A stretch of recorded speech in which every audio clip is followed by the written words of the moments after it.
It's time for Inside the Jets, presented by EY, building a better working world. Now, here's Bart Scott and Dan Graca.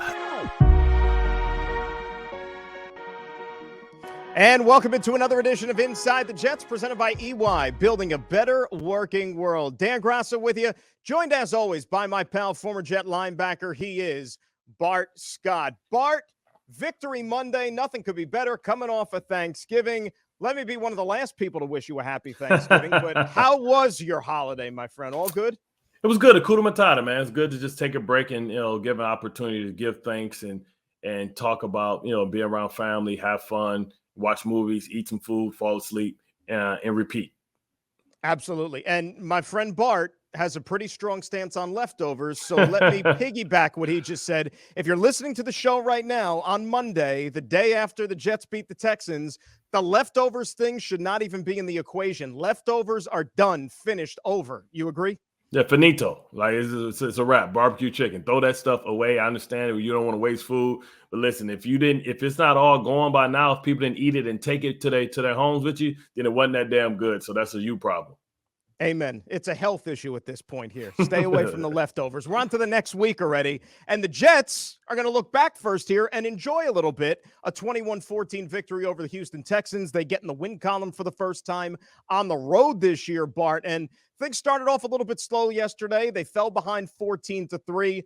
But the defense really did a nice job the second half of the game, and you saw that offense, piloted by Zach Wilson, start to play a little bit more cohesive in that second half especially, and Zach working off the rust little by little as that game progressed. Well, and I think LaFleur also worked off a little rust in trying to figure out a game plan that would be able to highlight Zach's, his talents. And I thought, early on, putting him on a move, Zach's going to have to learn how to trust that knee. And he talked about it being tweaked in his interviews, and how sometimes you have to have the belief and the faith that it's not you can't re-injure it, that it's just going to be sore or when you make certain movements. And I thought when they decided to just let him drop back and pass the ball and had the receivers sitting in zones, that's when he was able to kind of come to life a little bit. And, that this running game was tremendous. The fact they were able to, establish the run game, really put them on schedule in the second half and help them to set up some of that play action pass behind the linebackers in front of the safeties. No doubt about it. 157 yards on the ground, about 4.5 yards a pop. I mean, as good a day running the football as we've seen from this team probably all season long. Tevin Coleman, I thought, had his best game as a Jet yesterday, 67 yards. Ty Johnson got some touches as well, doing what he's done really all season long. And to help compensate for the loss of Michael Carter, Austin Walter making his debut as a New York Jet up from the practice squad. The Texas native, Bart, 9 carries, 38 yards, found the end zone as well. He was a nice little spark plug for this offense that Robert Saleh alluded to him as after the game last night, but he showed some nice burst and then really just fit in nice with this complement of backs that the Jets employ. Well, I think you hit the nail right on the head, right? When you talk about Michael Carter, even though Michael Carter is a smaller back, he runs tough in between the tackles.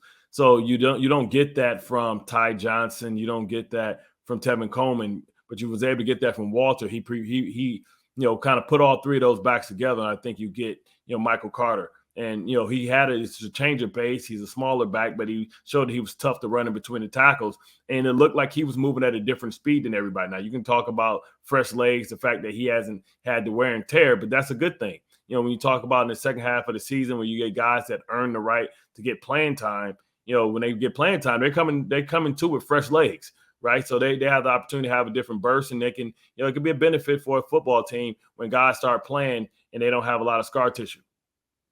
You're listening to Inside the Jets, supported by Selective Insurance. Be uniquely insured. Dan Graca, Bart Scott with you. Yesterday on the pregame show on the radio side, I asked my partner, Greg Buttle, who, of course, played as a Jet linebacker for several years, and I asked him, when you're coming back off of an injury, and you're still not 100%, and of course I'm referring to Zach Wilson, how long does it take your first time out there to feel confident again in maybe whatever injury that you're nursing? And he said one play. For him, it was just one play. I'll throw that question to you. If you were playing through something and you missed some time, when you're back out on that field, how long does it take you to feel like yourself again? It takes, I think, two games. You know what I mean? Because what happens is, unless Butter was Superman, I don't know like how he heals. Well, he's a different bird. You know that. He's a different bird. So, but when you talk about what happens is you come back and you don't know the limitations because you've been at practice, but you never go as hard as practice as you're in the game because a lot of the movements in practice are predictable, right? You kind of know what the play is, the defense is. You're not reacting as honestly as it is going against an opponent that has new wrinkles that are doing things that you've never seen before. So what happens is you tweak it and you hurt it, and then you have to trust it. And then what happens is after that game, it's sore. You figure out, okay, this is what I have to do to maintain it as it continues to get strong. Because just because it's healed and it's not sore, when you do certain movements, you re-aggravate it, but you don't re-aggravate it to the extent of it being hurt. It's just scar tissue breaking up, all kind of stuff happening in there. Then when you get to probably like at the end of the second game, you're like, okay, I can trust it. I believe in it. It's been hit. I've fallen on it. I've cut left. I've cut right. I've stopped. I've spent on it. And you'll be able to feel comfortable because you've had not only those days, but additional practice days. And there was that scare in the second half where Zach Wilson got flushed from the pocket, right? And he rolled out of bounds there and then kind of came up a little bit gimpy and was limping off to the sidelines, talking to the trainers. Didn't know if he would have to miss some time, but came right back out for that next series. So the worst situation, of course, was avoided there. Let's hear from the Jet quarterback, though, after yesterday's 21-14 victory. He caught up with Jets play-by-play voice, Bob Wischusen. Welcome back, Zach. How'd that feel? It's good to be back. Rusty for sure, frustrating, the emotions up and down, but I thought the guys battled. We kept fighting, hit the reset button after every single play, and we were able to pull through. I was proud about how everyone just kept going to the very end. You looked more comfortable in the second half than the first half, at least to us. Did you feel that way? Yeah, for sure, and I gotta be able just to move on from the beginning. Things didn't start well from the beginning, and so, move on and on to the next play. One play that jumped out to me, you tell me if I'm seeing it right, the little turnaround hit to Berrios where he took off and made the big play for you. It looked like you had 5 blocking and they had 6 coming. And so that's on the quarterback, right? Like, there's going to be a free runner. That's sophisticated NFL quarterback play to know where you want to go on that play. Am I reading that right? I mean, take me through that play and how important that one was for you and your offense. Yeah, it was cool. We actually we called a play that had just a lot of options, and these guys didn't show any cover zero, but on tape. But then we come out and they gave it to us twice tonight, I believe. And on that one, I knew everyone was walked up. I knew what I was getting, and really it was just where's my easiest completion to get out and let those guys go make a play. So Brax did a great job on his route, turning inside, getting it to him, and then he did the rest by himself. Sound like a fun locker room to be in just now. What does a win on the road especially mean for you and this team? Yeah, it means a lot. Winning in the NFL is tough always, and so you got to appreciate it, but you also got to go learn from it, and we just got to keep getting better. Congrats. Thanks. Yeah, thank you. All right, so that's Bob Wischusen with Zach Wilson. Remember, Jets fans, you can watch Inside the Jets through the Jets app presented by Fubo Sportsbook. Go to the App Store or Google Play right now and search official New York Jets. Dan Graca with Bart Scott here. And Bart, let's flip over to the defensive side of the ball because certainly they played themselves a really good game yesterday, disruptive, 5 sacks of Tyrod Taylor. 2 of them from our upcoming guest here on the program in just a couple of minutes, John Franklin Myers. JFM even had an interception to go with it, but up front, they were very, very influential in the outcome of that game yesterday. Yeah, they were impactful, and that's what we've grown to expect from this unit, and they lived up to our expectation and exceeded them. You talk about 5 sacks, I believe, in the previous games, last 4 or 5, they only had 7, coming into this game. And, just getting Tyrod Taylor off his spot, a guy that's a crafty veteran that knows how to get the ball out of his hand, knows how to protect himself and take care of the football. They did a great job in making sure that they got, they disrupted him. And you also have to give credit to the back end for being able to tie down and shut down some of these receivers. The Texans do have very capable receivers. You talk about Brandon Cooks. He's a guy that in his 7 years of being in the NFL has went for over 1,000 yards 5 times.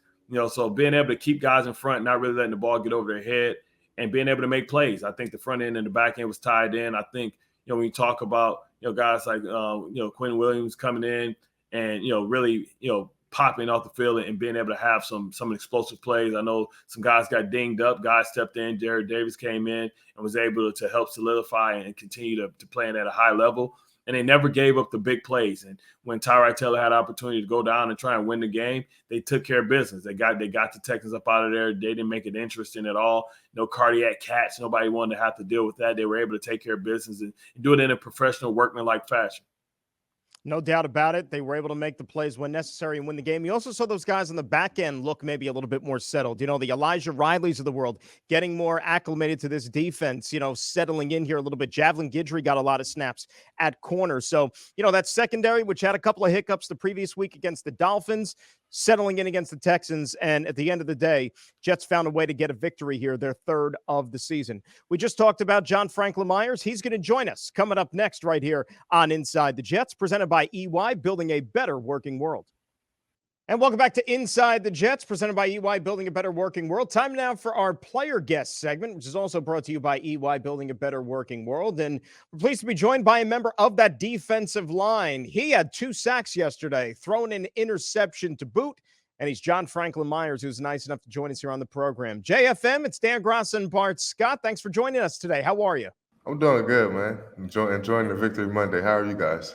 Absolutely, man. Happy Thanksgiving, all that good stuff, man. And listen, you almost could put the cherry on top. You almost hit for the cycle, right? You talk about 2 sacks. You talk about the PBU/interception, but something was a little different about that PBU because it looks like, you know, you were swerving, man. What's up with that? Because like the quickest way to any destination is straight ahead. And it looked like you had like your wheel was a little tilted to the left. You started drifting to the left a little bit. What's up with that? Did the fellas get on you after you got to the sideline? Like, what the hell were you doing? Where were you going? Yeah. No, they for sure got on me. Man, I had to make the smart play. I mean, I blame Shaq. Shaq ain't blocked nobody, so that's why I didn't score. If anybody asks, that's why.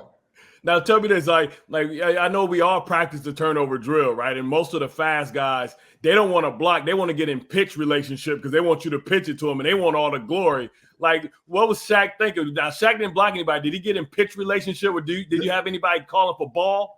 Yeah, so Shaq was like, hey, John. So I'm like, when I run out of bounds, he was like, bro, why ain't you pitching to me? I'm like, man, can you block, bro? I'm trying to score myself.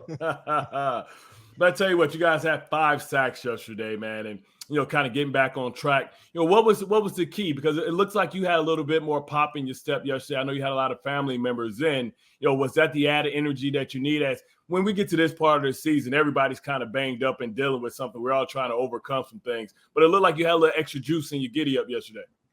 I mean, obviously, family is great to have at the games. And for the most part, I have a couple people at every game. So I don't know if that was the energy. It was definitely nice to see them prior to the game. And then after the game, knowing that they were there also helped. But in general, you know, just another opportunity. And after having that play last week that, you know, potentially cost us the game or, you know, arguably cost us the game, I just knew I had to come back and be better. And then as a defensive line, we knew we had to be better. You know, we had a couple of games where, you know, we just didn't play like we wanted to and up to our standards. So I think this was just the first game that, you know, we just really needed to do that and we understood the assignment. Let me go back to the interception for a second, though. I need to know how much trash talking is going on, at least in the defensive line room right now, because you've got one. Shaq's got one. And even not just in the D-line room, but like with the rest of the defense. Like, you guys are responsible for half of the INTs that this defense has right now. I mean, what is it about your D-linemen, and are the other guys want to get in on the action now? We're just ball hawks, you know. what it is, I think we want our Madden rating to go up. So that's my catch rating was at 40, so hopefully they put it to like 99 now. I don't know. It looked like you caught that ball with both your wrists. I don't know if they. Hey, catch is a catch, they say. but exactly. As long as you get it in. But how good was that to maybe try and get some momentum as you guys, you know, had struggled a little bit over the last couple of years? Like, what did you guys do? Go back to the basics. You know, did you guys, like, how was practice leading up? I know it's a distracting week. People don't realize just because it's Thanksgiving and a holiday and everybody else can kind of mentally turn their mind off, you guys have to be razor focused. Yeah. So what was the mindset and what was the focus this week, you know, inside the meeting rooms? I think the coaches did a great job, but just that was the priority, was eliminating distractions. And we spoke that and we lived that, you know, as some people just kind of chill and do what they got to do, you know. I mean, it was literally all gas, no brakes, you know. And sometimes, you know, like, you question that and you just see, like, these guys have been here before. They've done these things. And you know, we're just not regular people. You know, we can't just go enjoy family time, nothing like that. Like, this is our job, and if our job says we have to play on Thanksgiving or practice on Thanksgiving, that's what it is, you know. And we understood that, you know. Again, the coaches put us in a great position to win this game. You know, they had the defensive backs playing well. They knew exactly what they were getting, and they were playing fast, as you guys could tell. And then D-line, we played off each other, and we just rushed. You know, we rushed and we played the run well, and I mean, it showed for it. You know, you guys pitched a shutout in the second half, too. You know, once you fell behind 14-3 in that game, no points the rest of the way. I think Houston only had 45 yards total in the second half of that football game. Was it anything from an adjustment standpoint, tactically, X's and O's, or was it just you guys bunkering down and then just executing a little bit better? I think we definitely executed better. I mean, our defense is simple, you know. I mean, you know where we're going to be 90% of the time, and that's just what it is, you know. And it's all about how we execute, and we know what we can do. And we just have to go out there and do it. And the offense played better in the second half. I mean, they were settling down. Zach played a lot better. And his first game back, you know, I think we all expected some rest. But he's a great player, and he showed it in the second half, man. So we're looking forward to having him out there, and then, you know, seeing what we can do going forward. Now, on the telecast, they spoke of, I guess, your meetings that they have with you guys, your production meetings. And they spoke about how your mentors were Ndamukong Suh and Aaron Donald, you know, 2 Hall of Famers. You know, but now you're the leader of a defensive line. What have you taken from what you learned from them and try and incorporate it and make it your own to try and become a leader and try and lead some of these young guys that's going to look to you for leadership and advice? You know, I think as a weekly thing, is just something that I do is just speak to these guys about, you know, how I went about breaking down the offensive linemen, you know, whether it be their set, you know, what type of puncher they are, the little tells that I see, and just teaching those guys, because literally every Wednesday and Thursday, Aaron Donald and came back up to the facility. I was up there doing some conditioning and stuff like that. And he came back, he did some cardio, he did his sauna session, and then he just watched film. He sat in the film room and watched film for 2 hours, you know. And I'd leave at 10 o'clock and he'd still be there watching film. So I just sat in a meeting. Like, I'm not, you know, after a couple of weeks, I got to ask him questions like, hey, man, like, what are you really looking at? You know, and that's when I started learning how to break down the offensive lineman. I learned what he was seeing and stuff like that has stuck with me. And that's how I break down the offensive line. Every week I do that with Tanzel Smart. He was at the Rams with me. And just a great guy to have on this team to help me. You know, I mean, he's part of the reason I've had the success I had, because of the knowledge that he gained playing with AD for 4 years, you know, him. And then Ndamukong Suh helped me off the field so much, just, you know, with some of the business stuff he does. And then, you know, the opportunities that he gave us to meet these people who were influencers and had this name outside of football, you know, and just a great opportunity. So obviously I'm not Ndamukong Suh, you know, I don't have those connections, but just the knowledge that I learned and some of the stuff, like, I mean, again, he was like, man, anytime you want to go to Oregon, you know, like, you can pull up, you can show up, man. I'll take you through my workouts. I'll let you meet everybody at Nike, X, Y, and Z. Like, that's the type of stuff I want to do for these guys. So in the offseason, I tell them, like, man, like, anything you need to stay with me. You want to work out with me. You want to work with my D-line coach there, like, my trainers, everything, whatever you need, like, I'll pay for it. I don't care. You know, I just want you guys to do the best, you know. And again, those guys helped me out so much. Michael Brockers, who I still talk to, I mean, I was his backup, and just, I mean, I can't say enough good about those guys. I mean, I tell you what, man, it sounds like you went to the Harvard or Stanford, you know, defensive line training, right? You talk about the off the field stuff. You know, now that you've got the big contract, and congratulations. I don't know if I was ever able to congratulate you for that. That's always a beautiful thing, you know. But now that you have the ability to kind of be able to do things outside and do your other interests and invest, you know, just understand that, you know, it's not about your net worth, it's about your network, right? And having Ndamukong Suh is a tremendous asset to have. The fact that, you know, you can potentially have access to Warren Buffett and be able to pick his brain too through Ndamukong Suh. It sounds like he's a great liaison, and he's a great teammate that, you know, a lot of times we don't want to help each other. We keep it all to ourselves. It sounds like you had a lot of selfless guys. You're continuing to be selfless again. Now, I wanted to go back to something you said, because you talked about, you know, watching film. And I know every week on Thursday or Friday, we used to have our linebacker report, right? And we used to have to have the linebacker report. We had to sit back and talk about what we watched on film and what we learned. Now, I don't want to point any of my teammates out, but we could always laugh and joke out when we knew somebody did not watch film and they went with the most generic thing in the world. I don't need you to name names, but what's one of the funniest breakdowns that you've ever heard? Well, I'll tell you mine. I'll give you an example. Mine was, I think we were playing Tom Brady. It's like, well, Tom Brady, best of all time, strong arm, can throw the ball outside the numbers, can make all the throws. It's like, bro, really? That's it?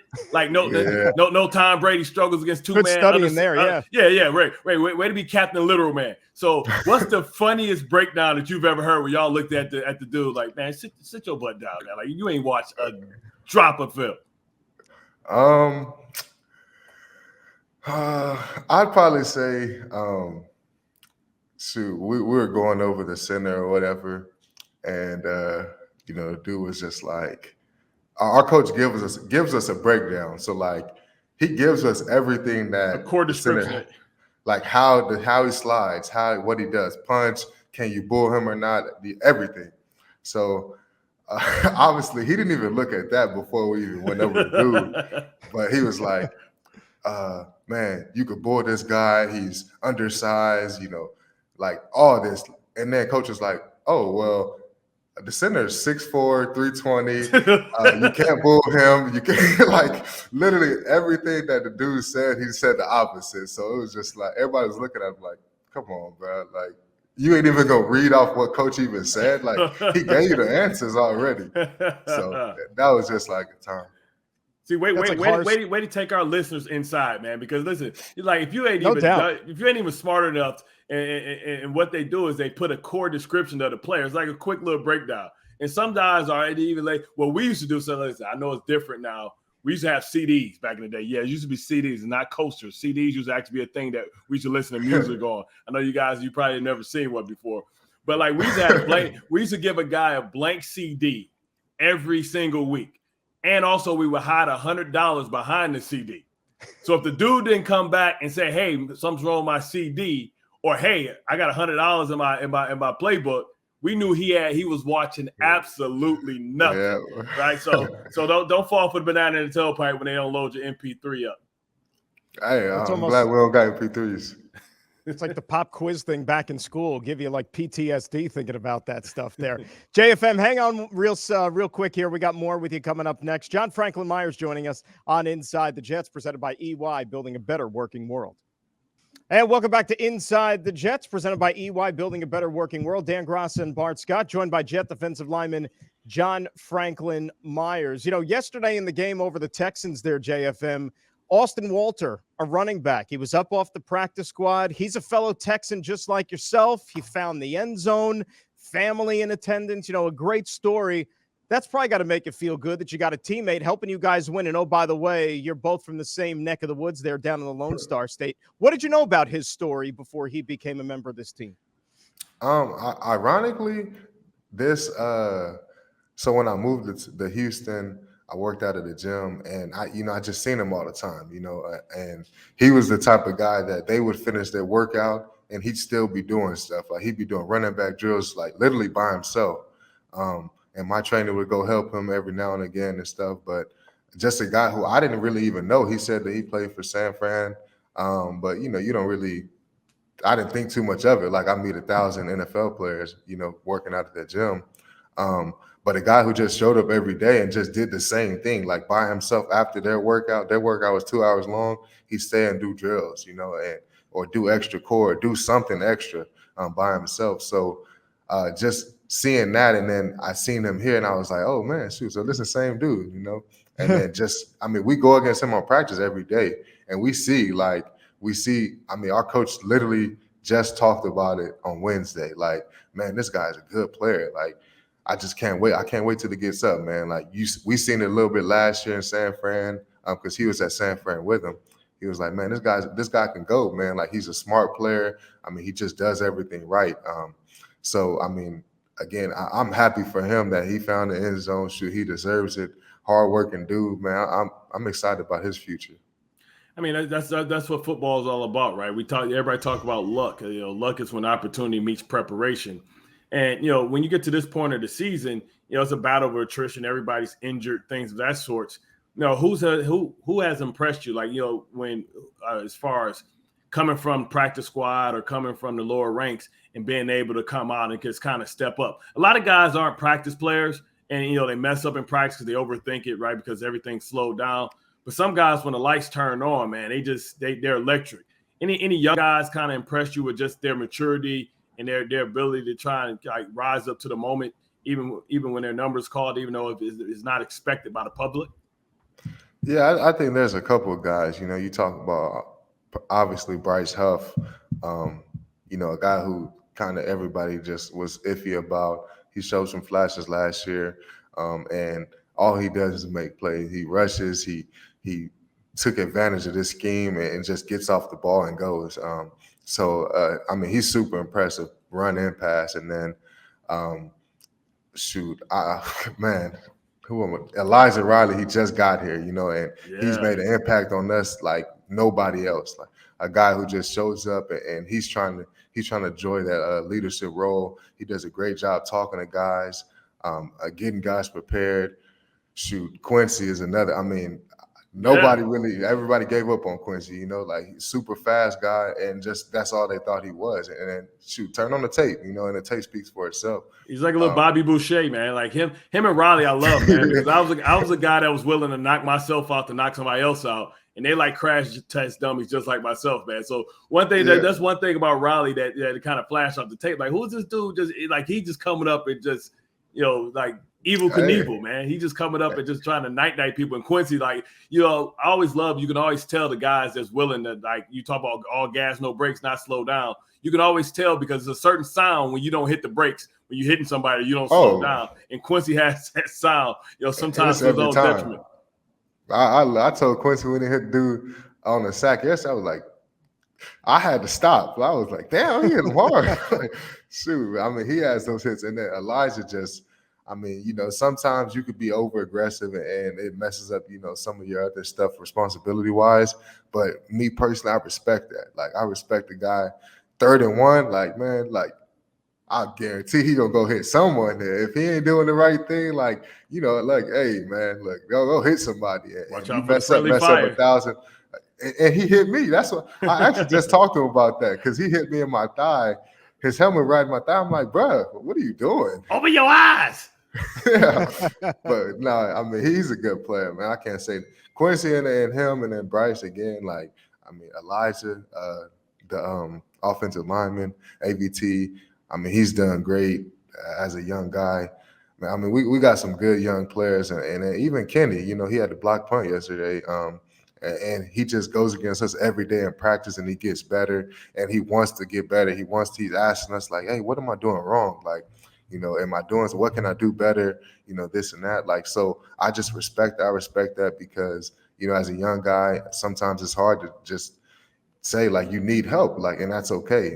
And we got guys on this team that aren't afraid to admit that they need help and they want to get better. JFM, I want to go back to something we talked about a little bit earlier. When you were coming into the league with the Rams and as a rookie, you went to the Super Bowl, right? You got a sack of Tom Brady in the Super Bowl. I'm curious, you make it to the NFL. Here you are playing on the biggest stage. Was it hard for a young player, even though it wasn't all that long ago, to not allow yourself to think, oh yeah, boy, this is easy. I made it. Boy, year one, I'm in the Super Bowl. I'm hitting Tom Brady. How do you kind of keep things in perspective and realize it's not this easy when you come into the NFL? Well, I said that's just something I had to learn, because you put anybody in that position who comes from Stephen F. Austin, gets drafted in the 4th round, plays good snaps in their rookie year, has a sack in the Super Bowl. We were scoring 50 points a game. I'm like, oh man, this NFL stuff, shit. Well, this is easy. Walk in the park compared to college, And then, reality struck. We got a new D-line coach. I got fired, and when they released me, I think that's when I was like, maybe this NFL thing isn't as easy as I thought it was. And that was just the time I had to reflect on myself. What did I do? What am I not doing right? And it was I just left stuff out on the field, I talk about it all the time, but like the fear of regret, like I just knew that I had more to give. I knew that there was something else I could do, something that I speak to guys about all the time. And I think it's important to just go out there and if you give your all and that's what it is, like you could finish playing and be like, man, look, that's I did what I could. I did all I could, and it just didn't work out in my favor. So something that I live by is just like, man, every time I'm on that field, I'm gonna make sure they know what it is. Like they gonna get everything I got because I know what it feels like to be at the top and then get fired 5 months later. Like I just know what it is, and that just can't happen again. It's crazy, right? Because a lot of people don't realize that we're not defined by our success, but by our failures and how we respond to it. One of the worst things that ever happened to me was getting kicked off the team in college and getting an opportunity to play it back. So like you lose the opportunity to be on one of the most dominant units in the league, Sunshine, and then the Jets pick you up. When you got that second opportunity, how did that change your perspective as far as not how you played on the field, because that's usually not the problem. It's usually about how we prepare and how we, are as professionals. How did that define your journey? I say that, I think it was a prime example of complacency. I think when I got to the Rams, I had a sack in the Super Bowl. I knew we were just going to the playoffs and going to win all these games for the rest of my career. I was going to get paid and, I was born in LA, be around my family and all this other stuff. I just got a little complacent. And now I just know that just can't happen. I mean, complacency is dangerous. I think it makes us all like soft. I think like we can all get complacent and just kind of forget about why we do things and the opportunity that we have. And now, even after signing this $55 million contract, like these guys are like, oh man, this and that. You go buy this, you go buy that. No, I can't. No, I can't. Like I'm trying to get money. I'm trying to get paid. I want more. I want more for this team. I want more for myself. Like 55 isn't enough. And I'm going to keep playing. I'm going to keep doing what I got to do because I can't get complacent. I understand what it's like to be complacent and then, be jobless. It's like, oh, man, you got some stability. Like, man, you could you good. Like, no, I'm not good. Like, I'm not. And in my head, I'm not. Like, I'm really not. I'm going to keep going and I'm keep fighting like I was on the cusp, which, after my rookie year, I was. Obviously, I got cut and going into training camp each year and showing up every day to practice, that's how I act. That's how, these guys are never like, I won't get comfortable anymore. Like you can't, and first of all, in this business, you can't get comfortable. Right. Second of all, when you get paid, they're looking to cut money at any point in time. So you damn sure can't get comfortable then. You better off getting comfortable on your rookie contract than your second contract, honestly.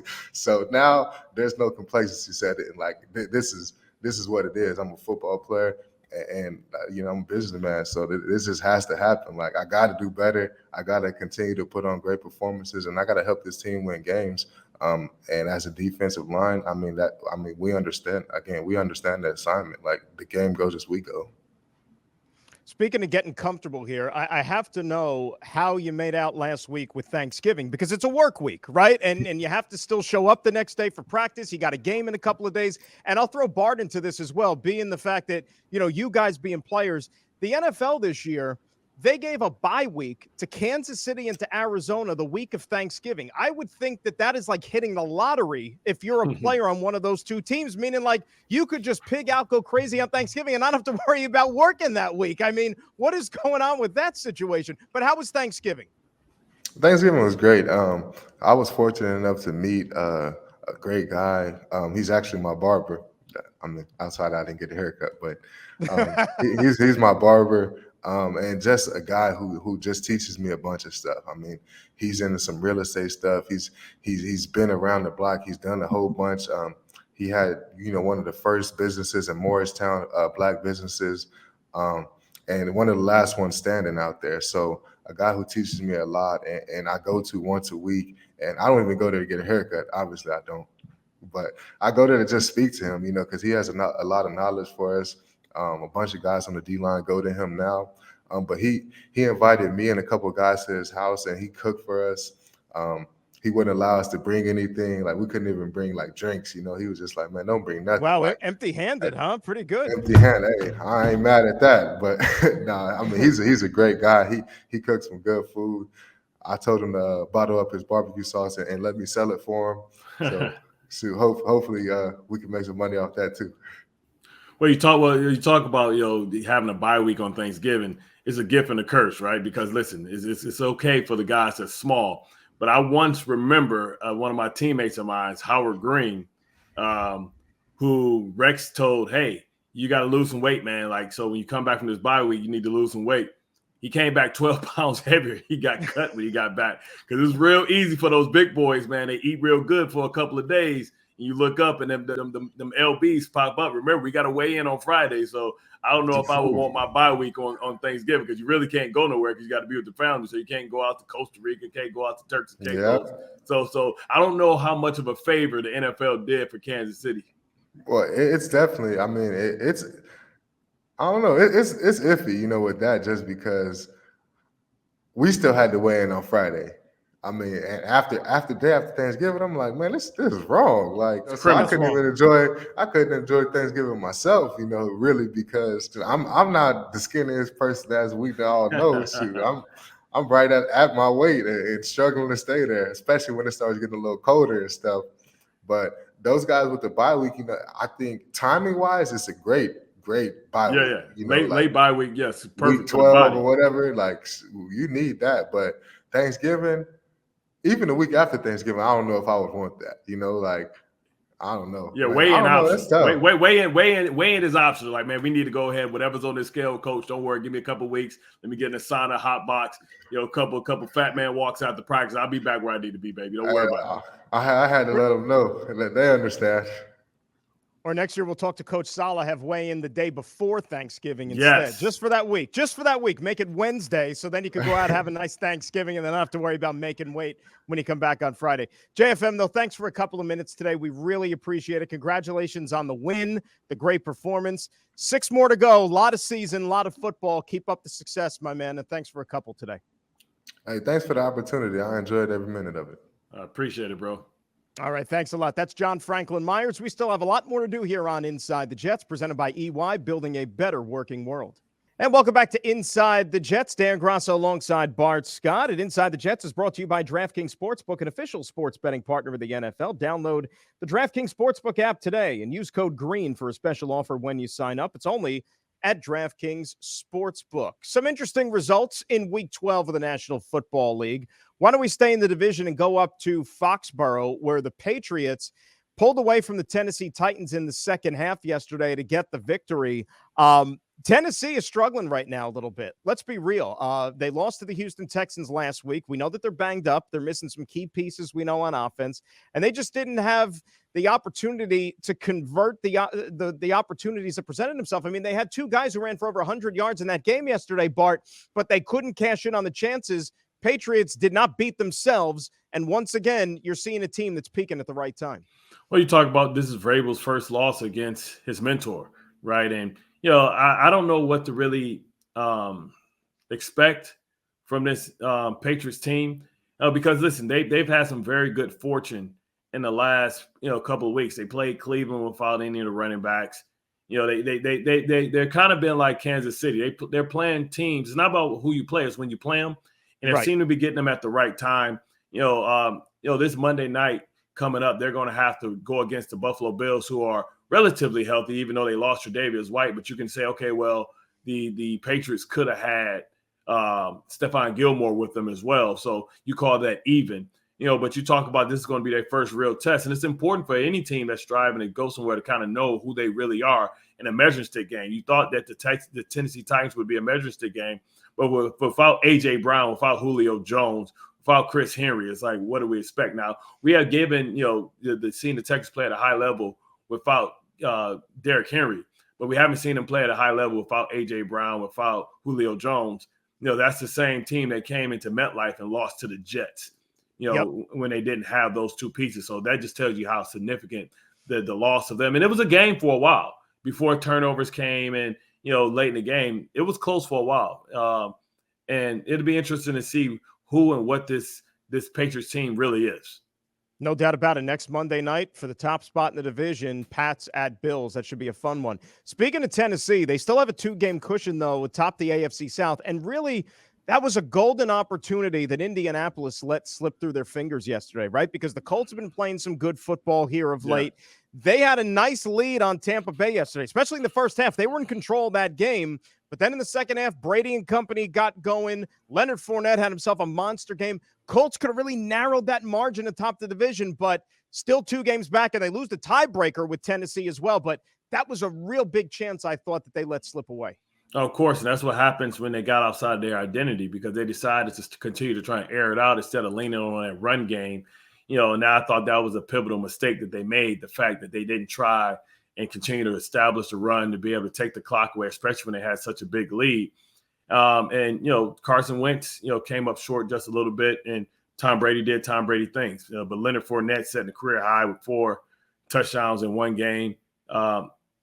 Every team is flawed, man, in this league. That's the beauty of it. The parity of this league is why I think the numbers are going to be outside the roof. You talk about Thanksgiving Day, the Raiders and Dallas Cowboys was the most viewed game in the last, I believe, 5 years. You talk about, how many people really just watched that game. That tells you that all fan bases are engaged. That tells you that everybody's paying attention, because everybody knows on any given Sunday your team can win, and so many teams are still live, right? Because you look at the records. It's only a few teams that can exclude themselves from the playoff race. Even with Indianapolis losing and falling to 6-6, they're still in the hunt, very much in the hunt.